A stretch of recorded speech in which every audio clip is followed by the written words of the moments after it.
Hello, fellow travelers, and welcome to another episode of Vertical Stars Podcast 4th season. My loyal listeners, thank you for continued support. Enjoy this amazing interview because Jackson Lanzing and Colin Kelly return to the mothership to discuss Star Trek lore war from IDW. Now come aboard as we go traversing the stars. Hello, guys. Welcome back to the Vertical Stars Podcast. Thank you so much for having us. It's totally my pleasure. You guys have been on now a few times, so it's definitely an honor to have you guys back. We're always glad to come and chat comics and Star Trek and all the vibes. It's a blast. So you guys have been doing Star Trek now for almost 3 years. So in that time, what have you learned about the franchise? What has surprised you about your own interpretation of it? That's a great question. I think, it's interesting because when we started on Star Trek Year 5, we were limited to the original series. And I think that was really nice because it kind of distilled some of our initial Star Trek thoughts that I think could have been much wider and much more wide-ranging and much more fan-oriented because we both grew up as huge fans of Star Trek. And it made us kind of distill that down into a much more digestible and almost like rule-based system where we had to figure out what Star Trek was and really write to that. And so we had a few rules that we sort of put in place in those early days of Star Trek Year 5. One of the big ones was a lesson that DC Fontana, from the original series, like the sort of original story editor of Star Trek in many ways, used to say, which was that stories about ideas don't work, but stories about people do. So while Star Trek is a very socially conscious, very science fiction and ideas-oriented kind of universe and story, at the end of the day, it really has to be about the emotions of the characters. And that functions really well with the way that we work. We're extremely character-oriented guys. We can't break a story unless it's emotional, and unless it's like kind of not like soapy, but like, unless the characters go into therapy a little bit, it tends to be hard for us to do it, I find. And so that's Star Trek. We sort of found like in Year 5, it was really about examining Kirk and Kirk's relationship to letting go of command, and then moving into Star Trek and Star Trek Defiant, and the subsequent events like Day of Blood and Lore War. I think that's really been about looking at each character and seeing when it was time for them to become the center of that story, and then what great ideas and science fiction concepts and Star Trek ideas and all that could get put on top of those to make the character stuff at the core of it really sing. And so a big part of it for me has been realizing that as much as I love the plots and the universe and the aliens and the details, and I love that stuff. That's why we expound on it constantly in the data pages. At the core of the book, or at the core of Star Trek, are humans, are people. Even if there's not humans, right? Even if it's us looking at a trilogy ourselves. Air quotes on humans. Air quotes on humans, yeah. Yeah, I mean, I think that's 100% correct. It's really interesting. Like, as a fan, you walk in and you think, like, oh man, what if an Andorian has a Borg arm? And you're like, that's so fucking cool. But it doesn't hold a story together.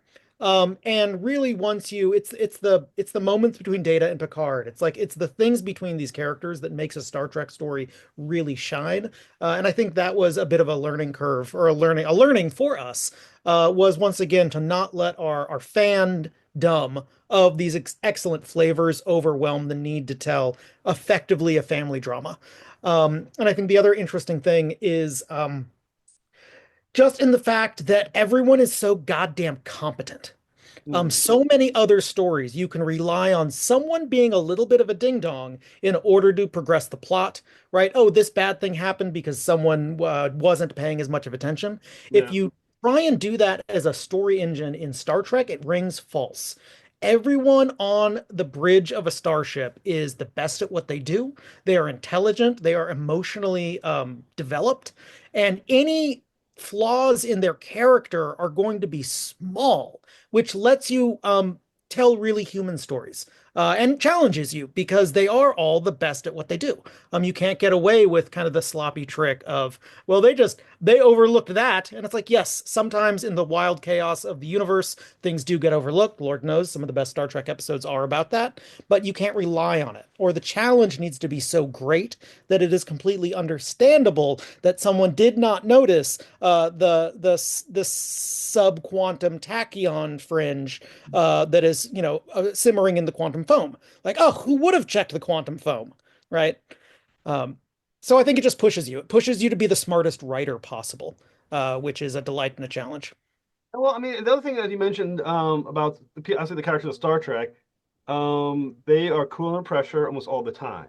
Mhm. Especially the characters from Next Generation. I mean, there's very few times I think in any episode of Next Generation, I count to them films, where a character loses at any given moment. You know, they're always 100%. I got this. I mean, Yep. how do you create that drama without changing the character? So this is a really fun thing because I think this gets back to another one of the rules that we set at the beginning of year 5 that I really think is sacred. And it's funny, we were just having this conversation about this exact rule on the Star Trek project we're working on right now. Which is that, which I can't talk about except in to say what we were talking about, which is to say that we were talking about how professionalism functions in and how routine and order function on a starship. And we were talking about like how to set a scene and realize that, well, Starfleet protocol dictates certain things about where this scene would be set. It doesn't make sense for this scene to be set in X place because Starfleet protocol tells us that the scene is set in Y place. And why is that important? Because at the end of the day, Star Trek is a naval drama. That was another big rule that we hit. Like a core thing about Star Trek is that it is a naval drama. It functions the same way that you would do a show if it was set on a Navy battle cruiser. It's the same basic tone, same basic competency, same basic sense of character professionalism. And there's an expectation in the Navy and here in Starfleet that you not lose your shit at the simplest thing. That if Klingon disruptors start firing, you can be cool enough to get you and your crew through it. And Star Trek tends to approach it with that kind of optimism. It's like, look, if you hold your stuff together and you play by Federation rules and you play by Starfleet's the way that Starfleet functions, then you too can make it through impossible circumstance, look into the unknown and see yourself, right? I So I do think think that's a big part of it. there are, but that is also makes drama very difficult when everyone is so goddamn competent. So I think in Star Trek and Star Trek Defiant, we kind of found three cheat codes. One was our introduction of Lily Sato, right? Bringing in someone brand new to this, who is young, who is experiencing this kind of trauma for the first time, and thus is able to be a little bit more emotional about these experiences. Yeah. Second was Worf, right? While we all know Worf absolutely holds his shit together all the time, we know that he is moments away from unleashing that Klingon rage. That's the entire fun of the character, but in Klingons, it's one of the reasons I find Klingons so endlessly fascinating and lovely, is because in the Trek universe, they wear their passions on their sleeves, which is, once again, the great thing about Worf, the great thing about Klingons, and really, I think, the engine that allowed Defiant to sing, to soar, if you will. And the last hack, for a similar reason, is Benjamin Sisko. Like, yes, an incredible captain, ice cold, incredible, incredibly intelligent, tactical as shit, but the prophets don't make any goddamn sense, right? The faith of Bajor is not rational. And because that kind of puts a little wedge into the rationality of his calm, collected, tactical mind, it cracks him open and ideally lets Avery Brooks unleash himself in that so unique, powerful, unexpected jazz man kind of anger and explosive personality. So, unlike a Picard who rarely, if ever, like there's a reason the line must be drawn here is so iconic. It's because it's like the only time he ever got mad, right? Like Sisko gets to pound the table. And I think you just really need that in order to tell great emotional stories, especially in comic books. Yes, we did pick a very emotional cast for that reason, right? Crusher is in a really emotional time in her world. Obviously Sisko is. Data is at full emotions and is like learning how to deal with that, whether or not he likes having his chip on or whether he doesn't like his chip on. Like he's in a vulnerable position. Sato Talir is learning how to be an emotional being and also be a god. Like there's all kinds of stuff in our book that each character, Scotty is dealing with the loss and emotional sort of distance from this next generation and sort of slowly understanding that this is his last ride, and like what that means. Like all of these things are very emotional core human stories, and then you put them in scenarios where they all have to solve complicated problems using their competence, and that part of it becomes the naval drama. That's very it really works, but every individual character is on their own like non-genre drama, like just like straightforward actual drama, which is the crisis of trying to figure out what's next in your life and making that decision and then moving forward with that decision. I think every character in our book is thematically tied by this thing that the Theseus is an inflection point in their lives. None of them will leave the Theseus having not like fundamentally changed in some way that either sets them up for the future of Star Trek or lands them where we always hope to land them. So as we reach towards Star Trek Omega, which you just learned is the final issue of the book, a big part of this is looking at those endpoints that we always knew were coming. We always had this planned out. Very little changed about the plan from the very beginning to the very end. We really didn't improv this book a lot. This book was very meticulously thought through, with some large exceptions. Like Jesus. For those listening on the audio podcast, that was my cat leaping off my chest with all his claws. Yeah, so, a meticulous design, and I don't know about you, Jack. Obviously, we just spent a whole day working, and we put our work scripts down. But now I want to go write some more Star Trek. How about you? I know, right? I'm jazzed about it. Well, I think one thing you also because they exist as right now in the backdrop of Lore War, and they've been an important aspect of the story. Is let's talk about the prophets a little bit. The interesting thing about the prophets and the decision you need to make is that Bajorans view them or worship them as a god, but they don't call them gods; they call them prophets, which gives you a little wiggle room. We know that they're aliens, and obviously there's that. Even though they're fictional characters, there's still respect for a religion that doesn't exist, for a character that don't exist. But anyways, you have to make a decision on what exactly they are and how far can they go. Because once again, they are God, but they're limited on some level. They have to be. Mm-hmm. They're called the prophets, so you can wiggle room, but at the same time, we know them as aliens. So where are you placing them psychologically in your story, and just how you fundamentally present them to an audience? Well, I think that one of the things that you kind of just said twice there is really important across the entire spectrum, because all gods in Star Trek are aliens. Right. And I think that's something that we really kind of lensed in on from the very start. That was basically the kernel of the pitch. Yeah. That's where the whole pitch of the book started. Now, the prophets themselves are unique, even amongst that godhood, air quotes, because they do exist outside of time and space. Right. They exist within the wormhole, which is itself kind of a little pocket, a little blister outside of where the rest of the gods may dwell. Which does make them unique and special, but it is incredibly important, and especially as we saw in our Star Trek issues 28 and 29, which Tess Fowler was, painted beautifully, diving into what it actually means and how limited it can make you. Like, just because you're a god and just because you have omniscience does not mean that you truly understand everything. It means you might know it, but you don't have the context, you don't have the emotional knowledge to understand what to do with it.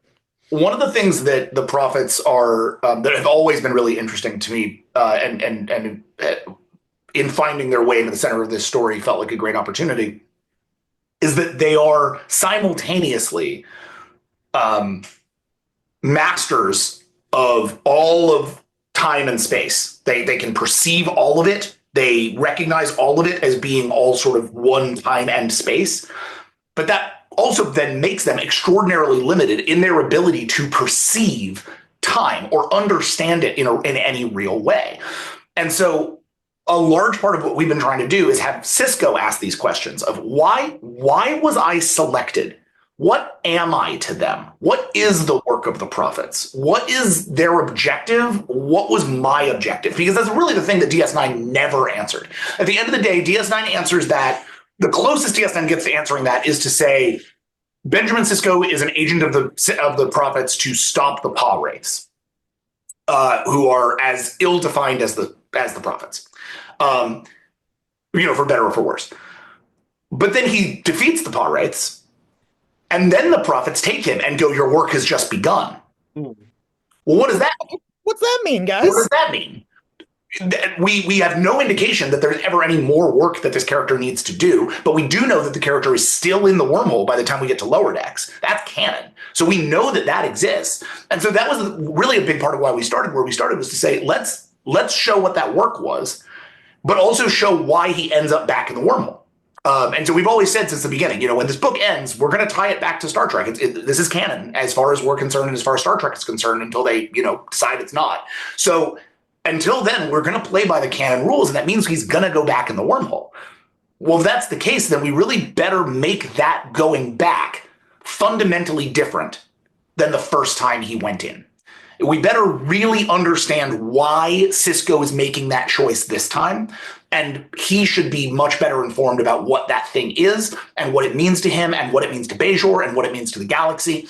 And so that's really what Of Bajor, that two-part story that Tess Fowler did with us, is all about. It's about unpacking this sort of pseudo-history of Bajor. For anybody who didn't read the issue, you basically encounter the entire history of Bajor from Stone, Bronze Age through the hyper future, through the lens of Sisko, who lives through all of it. It's sort of a rework of a book we did many, many years ago called Zojikon that we really love over at Vault. There's also about how you shape civilizations over time. And in that story, Sisko eventually kind of becomes the prophets of this particular sort of version of Bajor. He becomes this, he's known as the prophet. He's this thing that they organize their whole life around. And he recognizes in himself, I'm still just me with my own emotional problems. I'm seeing my son and he's talking to me. And clearly, I'm a god, quote unquote, but I'm still a person. Well, but he has to learn that over the course of he lives so long, he starts to see only his purpose as his reason for being here, right? Much like the prophets, when you can see all of history, you start to think of things purely as, what can I do with this? How can I craft my desire? Rather than remembering that ultimately you're a person. And so I think in experimenting and examining that through Sisko, again, start with character. We examine that through him, then blow that out to examine it with the prophets, and then almost immediately afterwards, blow it out to examine it through Khalees, who has his own premise of godhood and his own understanding of legacy and his own understanding of his mytho-historical importance. And then after the Khalees issue in 30, we're going to blow that out to Lore War, where you're going to be understanding the power of a person who doesn't think about any of this, the power of a person who gets that power and has zero introspection, right? A person who takes that power and just uses it for pleasure 100% of the time. And what does that mean? What does that kind of person do when they, what does that tell us about the importance of gods, or the importance of power, or the importance of responsibility, or the importance of rationality, right? How did that reinforce and challenge the themes of Star Trek? And that's what Lore War is. It's this conversation about godhood and revolution and rebellion and power. And so it was I think for us, it was really a great opportunity to, over the course of the last 3 years, to unpack that initial seed, which was, isn't it interesting that one of the few things that Star Trek really has fundamentally different than every other star-based, science fiction-based genre premise, Battlestar, Star Wars, whatever, Babylon 5, SG-1. What does this have that no one else really has? And it's it has that spectrum of human to God. SG-1 probably gets the closest, but there it's all very human god coded. Yeah, and even Battlestar, Battlestar's big problem is that it has a god. It has one god. His name is Yahweh, and he watches over all of us, right? Yeah. Star Trek is really interested in breaking that idea down and seeing the person underneath God ever since original series, ever since Apollo, ever since, they first encounter, what's his name? The supercomputer that Kirk. Not V'ger. Yeah, no, not V'ger. That's though that's a perfectly good one as well. Yes, also V'ger. Yeah. I was saying he has a name like Mathau or something. He's the Landru. Yeah, Star Trek has always been super interested in that, so we use the prophets to do that. Yeah. Yeah. Well, yeah. The thing too about Star Trek Deep Space Nine is that on some level they've been relatively inconsistent with how much the prophets give a shit about their people. Sometimes they seem to be very involved. Other times, I mean, the Cardassians took over Bajor. They seemed pretty chill with it for a little. They didn't get personally involved. It seemed like They knew it was going to end. right. I don't see it as inconsistent. We take all of that as canon and we say, look, why are the prophets, I would say mercurial, right? Yeah. But they're not. They make perfect sense to the prophets. Exactly. You don't fucking know what God is thinking about, my guys. When you don't recognize how time and space actually work and the suffering that comes along with them, when you're selfish, you maybe don't perceive things the way that you should perceive things.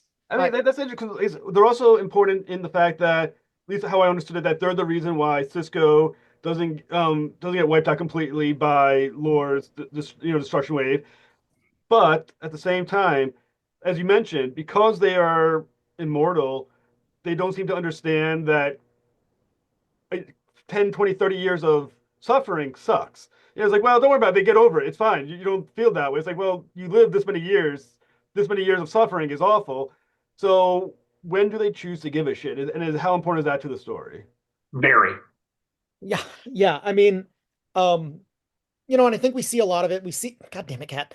We see it in 29, right? When even then they're saying, like, Sisko, the whole point of this was making a life raft.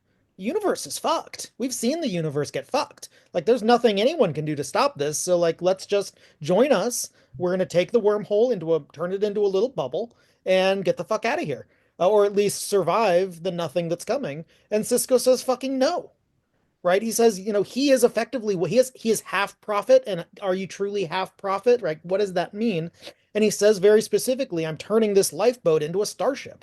And he brings it back. And right, like they effectively create the monster of their own making, right? He is their doom in that he is the one who seizes control and basically uses his willpower to force them into these right-minded choices because they have always put their weight on him. Yeah. He is their emissary, right? And they have always looked to him to be that fulcrum point. They just never expected him, once he achieved that apotheosis, to flip him the middle finger and do the Sisko. Well, and I think there's a line that's really telling in that book, and it recurs twice. It recurs once in 29 early, and it recurs again in 29 late, which is, why would I care about something that doesn't exist? Right. This is something that that Sisko basically says early about the sort of hypothetical people beyond this reality bubble, and Jake is like, that's a really callous way to talk about that, and sort of checks his dad. Which Jake, who is just Sisko's subconscious, trying to keep him in check. Later on, Sisko, when he faces down the prophets at the end of 29, and he looks his mother in the eye, his litmus test for her is, did you worry about all those Bajorans who we just, like that whole planet that you built just so I could reconfigure the wormhole and build this engine for you so that we could all survive Lore's apocalypse? Did you care about them? And she says, why would I care about something that doesn't exist? Right? What is caring about something that doesn't exist but being religious? Like, what is worshiping a god but caring about something that doesn't exist? And if those gods won't care about you back, if they don't see you as existing, even though you do, and you see them as existing, even though theoretically they don't, then that's not an equal share of ideas. That's not equality. That's not looking into the unknown and seeing yourself. It's like the opposite of what Star Trek is about. And so I think that's why Sisko flips on that. I think Sisko looks at that and recognizes, oh, got it. The prophets don't think like Starfleet. I think like Starfleet. And because I think like Starfleet, I can flip them the bird and do a Sisko, right? It's not that he does that because he's him. He does that because he's Star Trek. And I think that's the whole game for us. It's almost like the core of Star Trek is that radical empathy trumps all other defeats all other kind of perspectives. All selfishness can be defeated by radical empathy. We go back. I don't think I go through a single interview without saying it like 80 times these days. Roddenberry's whole thing: look into the unknown and see yourself. Look into the unknown and see yourself. Like I should have it tattooed on my forehead for how much I think about this when it comes to Star Trek, right? This is the whole emphasis of our book, is go into the weirdest stuff we can take the strangest swings, go real wild, and always try to bring it back to a place of empathy. Always try to bring it back to a place of conversation or understanding or misunderstanding or whatever that is. And I think it's it's the engine on which the best Star Trek stories all effort. And I think whenever Star Trek becomes a pow shoot 'em up, it has to do so with that theme still in place somewhere, or you've devolved into pow shoot 'em up. Or unless they're on dune buggies. If they're on dune buggies, let's pow shoot 'em up. Then we're aces. No problem. Baby. Yeah. No problem. Well, I mean, when you talk about shitty gods, so we got to eventually get to Lore, who made himself into the shittiest of gods on some level. Oh yeah. He's not Oh great. yeah.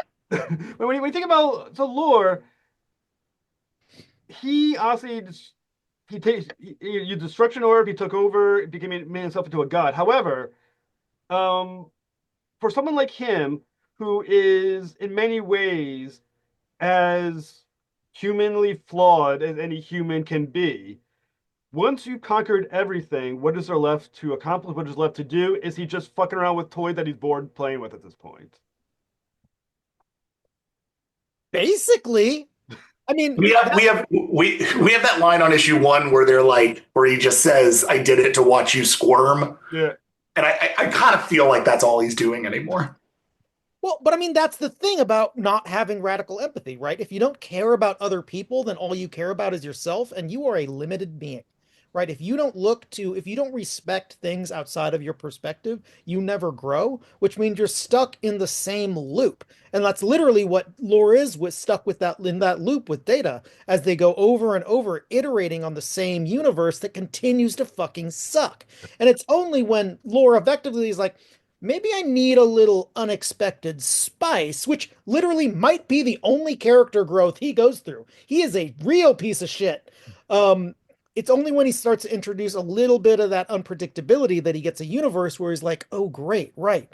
I'm a cat, and it's no fun to play with a mouse that's already dead. I need those things squirming around, right? And I think that pursuit, Jack earlier said, like pursuit of pleasure, right? There's a hedonism that Lore, that's the humanity that he is keyed into, the hunt towards pleasure, not sensual, but Machiavellian. And that's really what that's how he has chosen to spend this omniscient and like omnipotent power, is that kind of petty bullshit.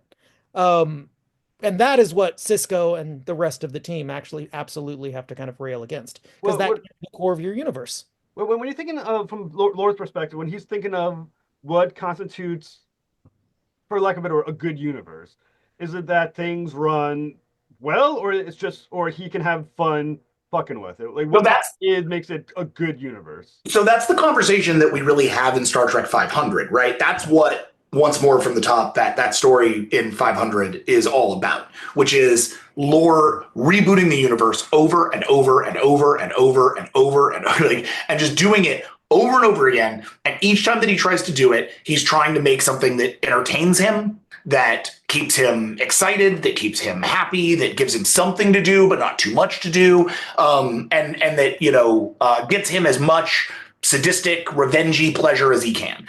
And so he starts by trying to make the whole universe absolutely perfect. And he's like, nope, super boring. Then he tries to make everybody him. And he's like, nope, super boring, predictable. I'm me. I know what that's like. Then he starts to give people free will. And he's like, oh, well, that's too messy. So I gotta shape everybody's path. And eventually he finds his way to a universe where basically everyone worships him and has to do whatever he says and is otherwise punished for their, problems. Or he has taken...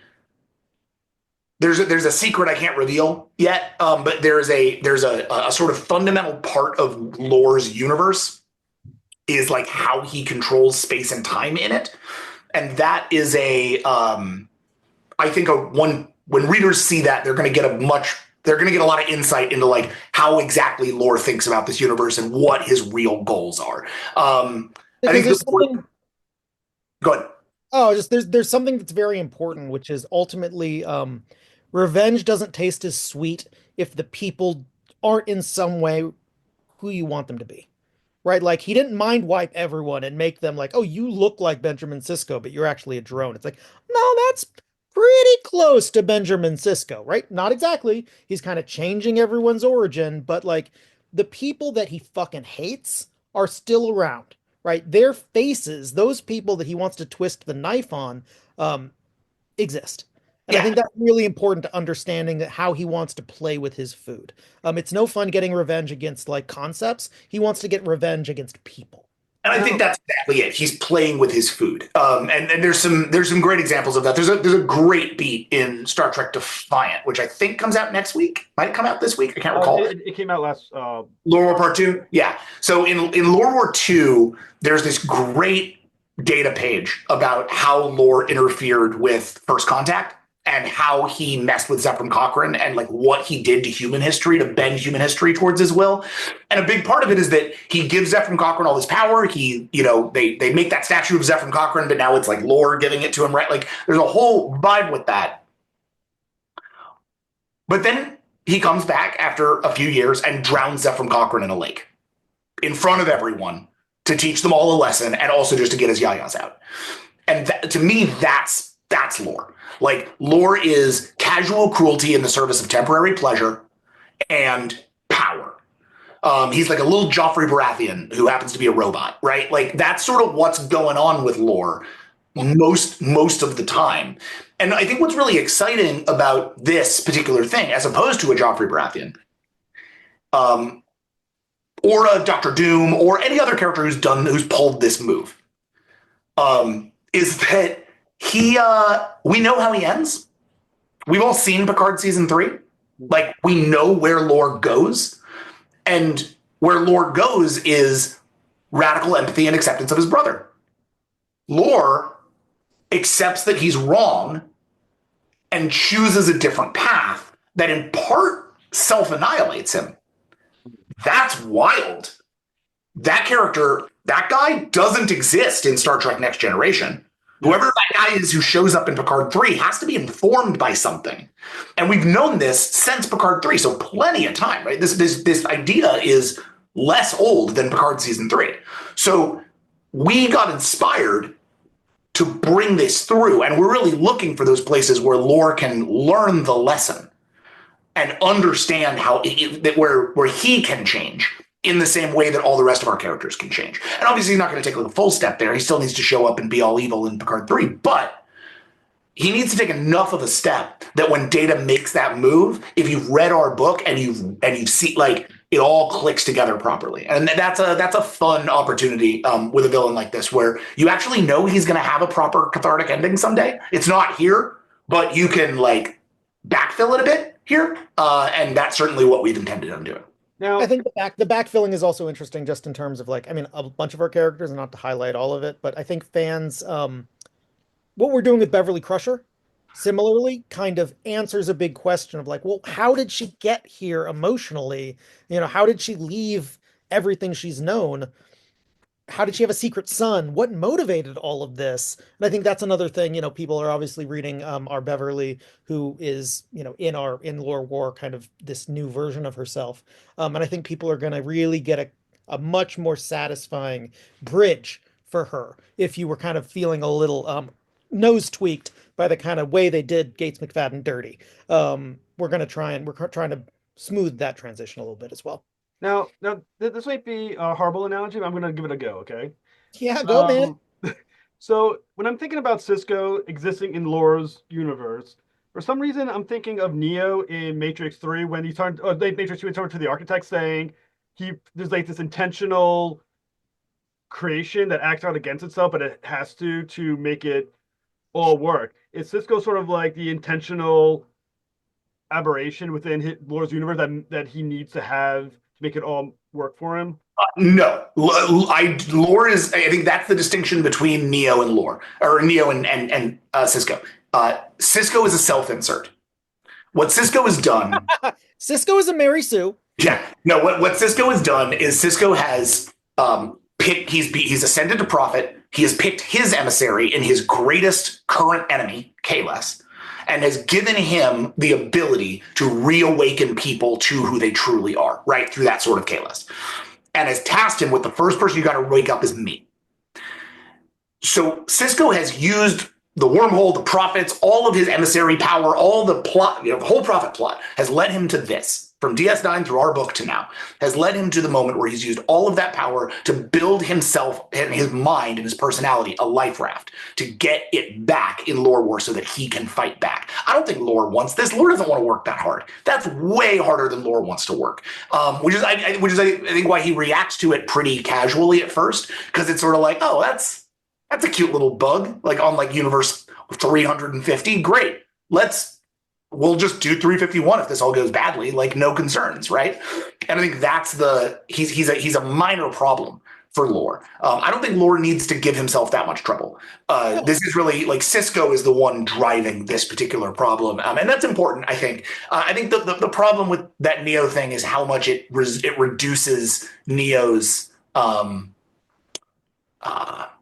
agency. Yeah, his ability to demonstrate character, because he starts demonstrating prophecy, which I just don't find as dramatically exciting. I don't think any of us. I don't think it's relatable, man. I don't think any of us do that. None of us are the.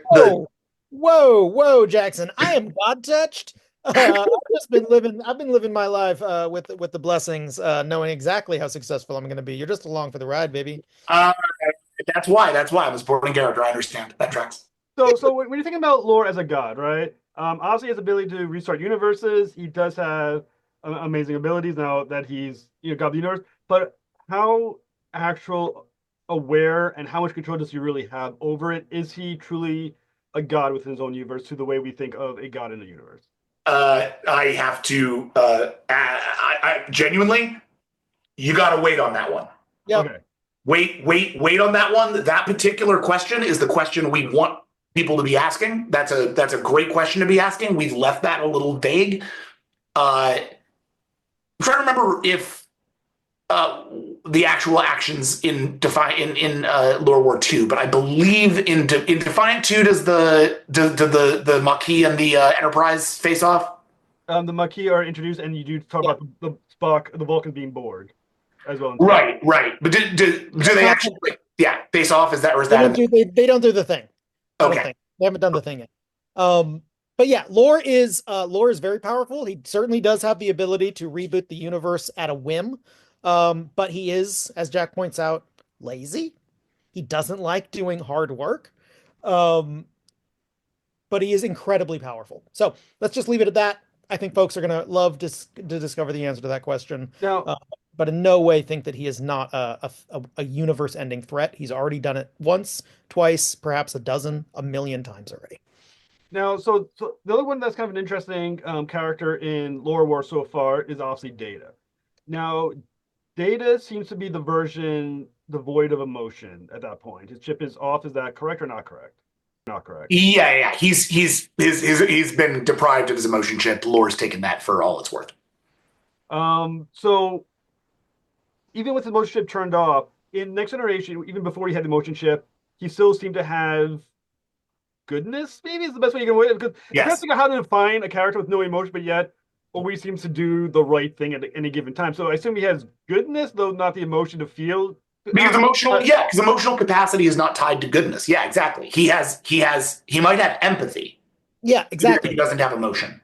It's like you don't need emotion to be an air quotes good person. You just have to look at other things and be curious and understand that they might be you. Yeah, and that is that. So I was looking. The reason I was late to that question is I was looking at the outline. Yeah, so in Star Trek, in Defiant, in Star Trek Lore War Part 2, Lore detonates the Hova supernova, right, with his mind. He just does it. So you see. Demonstrably, Lore is able to be like, I'm going to change something in the universe. I'm going to blow up a star, in order to kill my own guys and try to kill the other guys. And like, I don't care about life at all. I can just blow up that star with a snap of my fingers. But in order to do that, he has to pass it through Data. Data is the actual functional arbiter of space-time for some reason, right? Why is that? How are these things being achieved? What's the science behind that? Star Trek is a science fiction story. At the end of the day, there's got to be a science built onto this. So what is that science?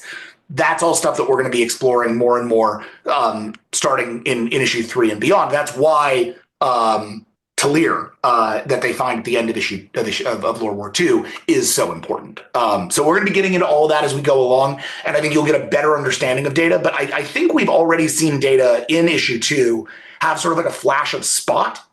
That kind of thing is going to kind of continue to happen over the course of this book as Data recognizes a certain amount of his own complicity in this. I think people have seen both of our cats wandering into the frames at this point. Like, the love of a good cat will never be forgotten. I mean, look, and again, backfill from Picard 3. That's not even us being cat dads. Like, we love that, but that's a Terry Matalas beat right there, bud. Like I said, going back to even Next Generation, as we know, Data, even without emotion, as we mentioned, has that kind of empathy. How okay and how willingly is Data helping Lore? Because even Data of Next Generation, without the emotion, would have looked at it and said, this is fucked up. That is a great question, once again, that I think that readers will discover the answer to within the story. It's pretty important to the story. But we've seen through Star Trek 500, we have seen that Data is effectively fully at the whim of his brother. Data is culpable to all of this destruction, not necessarily because he wants to be, but because Lore, as the legitimate god of the universe, doesn't give Data the option. Right. So how Data might find free will, what's the smallest threads of free will might be able to do? These are the big questions, but we have absolutely already seen how hard he is yoked to the will of Lore. So the other character that's kind of interesting too is looking at Spock. And I'm going to, obviously we know about the Borg connection and everything else, but it feels like, and I may be wrong, that he seems aware of what's happening from Lore's perspective. So he's not connected to the prophets, but he does seem to have a better idea of what's happening. Why is Spock so much more aware than everybody else about the nature of the Loreverse? Maybe we'll call it that. So that is, I think, something that you're kind of reading into. Okay. I don't think it's terribly intentional. We're not trying to say, oh, Spock has some kind of like incredible foreknowledge. What I think we do have with him is a man who sacrificed himself in order, and his own sort of Borg nature, or allowed his own Borg nature alongside all the rest of Vulcans, right? Across the whole of his species. Instead, rather than live under the godhood of Lore. And that can just be because they experienced what that really meant, and they were like, "Oh, we're out." Yeah, I think that's the key, is like the Vulcans being so incredibly intelligent and also so incredibly spiritual and so incredibly like even psychically resonant. When they were faced with that choice of bend the knee to Lore or effectively self-annihilate, they saw how toxic and how absolutely wretched that Loreverse would be, and they said no. Right. Obviously, if we had 1,000 pages, we could do a whole mini series about the Lore Vulcan wars.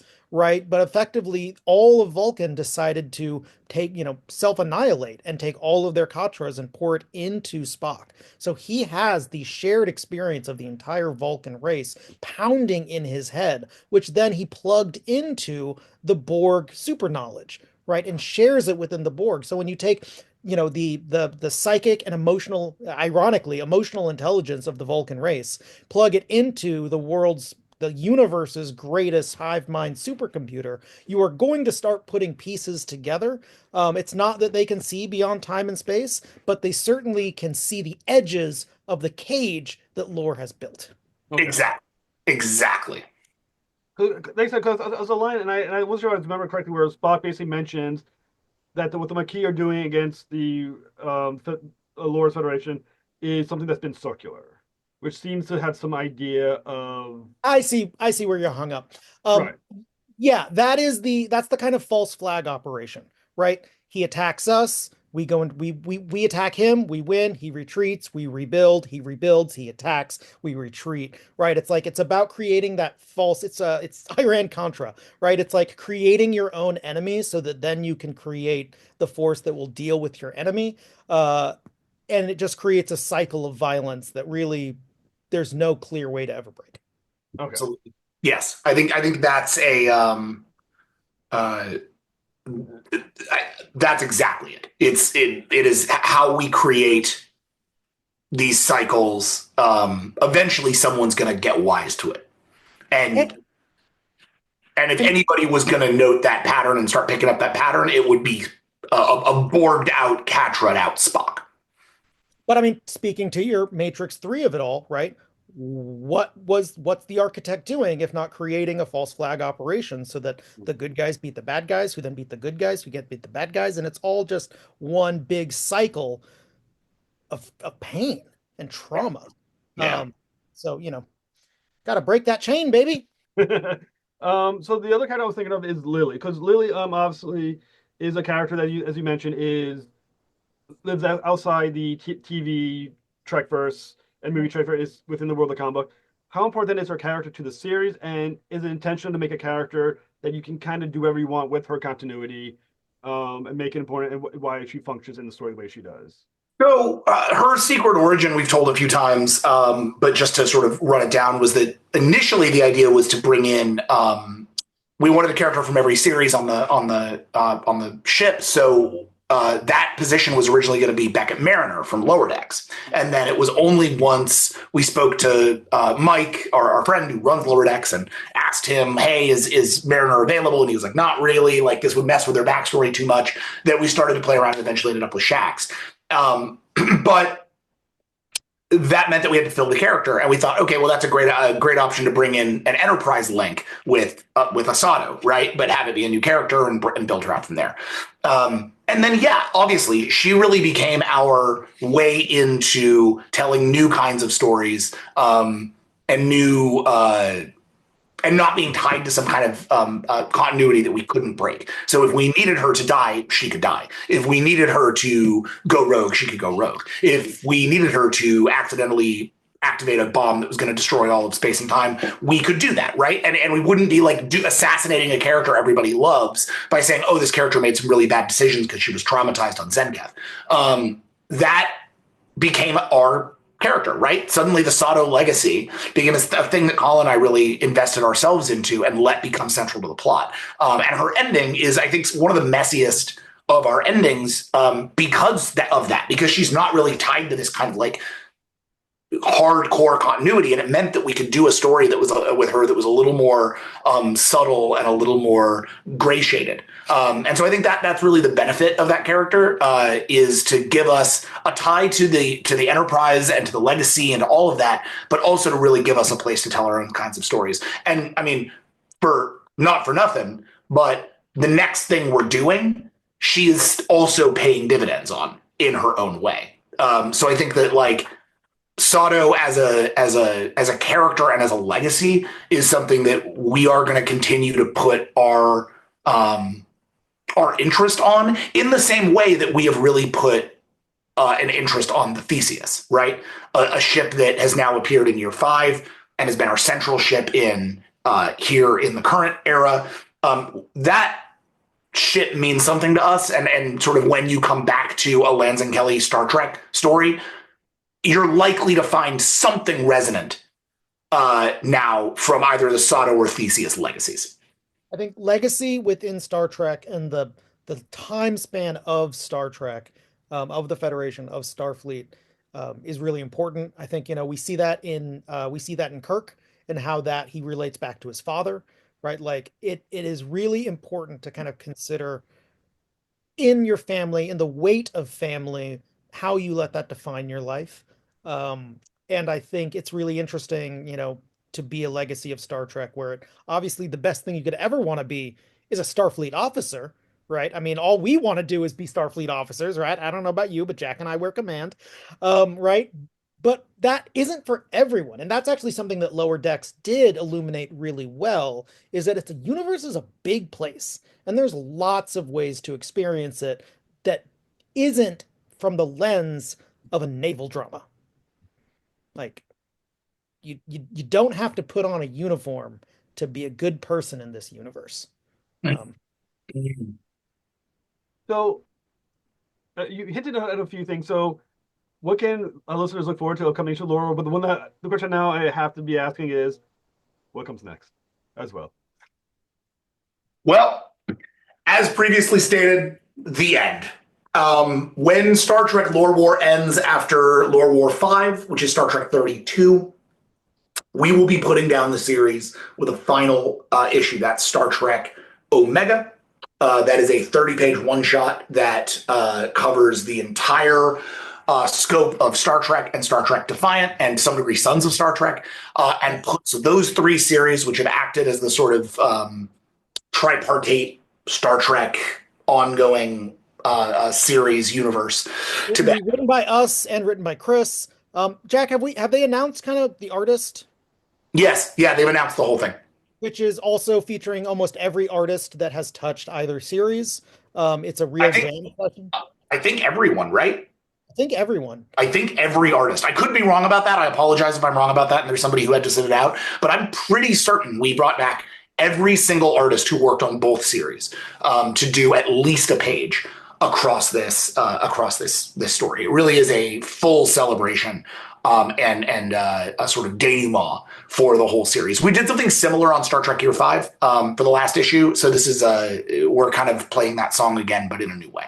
Our editor, Heather Antos, we were like, what if we do this? And she was like, I hate you guys as an editor. I hate this as a fan and as a person who wants the story to live in its great and celebrate the incredible accomplishment. Yeah, of course we're going to do this.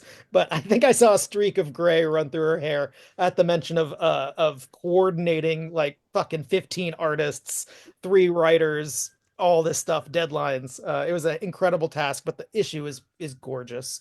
And honestly, we're incredibly proud that it gets to be kind of the period on this part of our legacy. Yeah. After that, there are going to be 3 series that fans can check out. The first is, and the one that's kind of the closest to our hearts, is Star Trek Red Shirts. That is going to be by Chris Cantwell and Megan Levins, who did the Pleroma arc on Star Trek. And that is a 6-issue miniseries about basically a bunch of red shirts on a sort of TOS era mission that goes really wrong. And it's just Chris. Chris has had this idea for years. It's really him flexing this idea of like bringing that moral gray area that Star Trek Defiant has lived in really into Starfleet and seeing what it looks like when you tell that kind of story from within Starfleet. It's in the same way that I think of Star Trek as a naval drama. I think he thinks of that very much as like a World War II, like Sergeant Rock drama, and it's a great book. I can't wait for people to see what he's doing with it. It's very subtle and very shocking, and it's just a great book. It's just really, really like Apocalypse Now, kind of like Vietnam gray area energy to it too. It's really complicated. Really beautiful. Really beautiful book. And then there's going to be Star Trek Voyager Homecoming, which is a or something like that. Maybe just Star Trek Voyager, but it's a story that takes place, the miniseries that takes place directly after the end of Star Trek Voyager. So actually deals with what it means for that crew to come home and reintegrate and all that, which I'm really excited for that.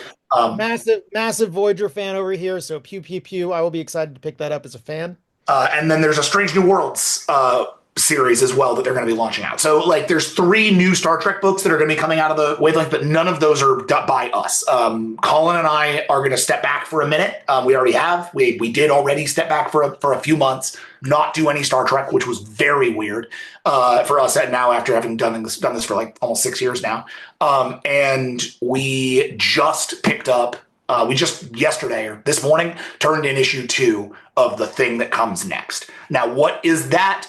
What is that going to be? How is that going to function? What's its shape and scope and what time period and who's in it? We can't say any of that yet. That is all going to be announced at San Diego Comic-Con. So keep an eye on San Diego for that. We're going to start getting really loud about that book starting. All I can say about that book right now is I think it's the best Star Trek we've written. And I think the artist is going to be a real I think it's going to blow back a lot of people's hair. I think it is. I think it's a new artist, but what they're doing on this book is nothing short of incredible, in my opinion. So I really can't. Very singular for Star Trek. So I can't wait for people to see what's going on this one. This is a book we've been pitching for several years, and getting a chance to do it is an incredible joy. Now I'm going to make one little poke, and feel free to say you just can't talk about it. Sure. Either the 3 books that you just mentioned by Cantwell and the other 2, Voyager and Strange New Worlds, and or what you're working on now. Does this exist within the continuity that we're creating with the Star Trek books you've made and the regular, or these kind of going back to like the pre-IDW world where everything was just kind of like Star Trek-ish, but not really connect. No, my guy. CBS is looking over everyone's shoulder, to the point where Secret Hideout is um looking at all of this. This is all getting approved. Obviously, TV and film, they all have the prerogative to decide something doesn't make sense, but everyone is working together now to ensure that this is one cogent continuity. Um, and we are executing at that level. As far as everyone is concerned, everything that is being done right now fits within the Star Trek canon. Whenever I see our stuff on memory beta, I'm like, it's not memory beta, baby. That's memory alpha shit. But as far as everyone is concerned and the intention is, this is all one tapestry and will continue to be.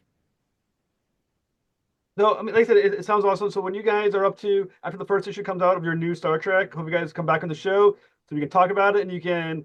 But feel free to spoil whatever you want now. But if you come back after the first issue of the new Star Trek, and I would love to talk about it. Yeah, absolutely. Absolutely. We'll do a full roundup. We're gonna definitely, once that issue drops, we are definitely gonna have some stuff to talk about. I think it's I think it's going to take a lot of people back. I'm really excited. And I think it's going to, people are going to have a lot of questions for good reason. So I can't wait to get into it. But that is all we can say right now. I can only hype this thing up so much before it starts to sound like I'm blowing smoke up your ass. So I'll just leave it at all the hyperbole I just laid out, and we'll go from there. All right, thank you guys so much for coming on the show. Like I said, I love what you guys do in Star Trek. I'm both missing that is this the ending, but at the same time excited about where you're going. So thank you guys so much. Hey, thank you very much. Yep, thank you for having us. No problem.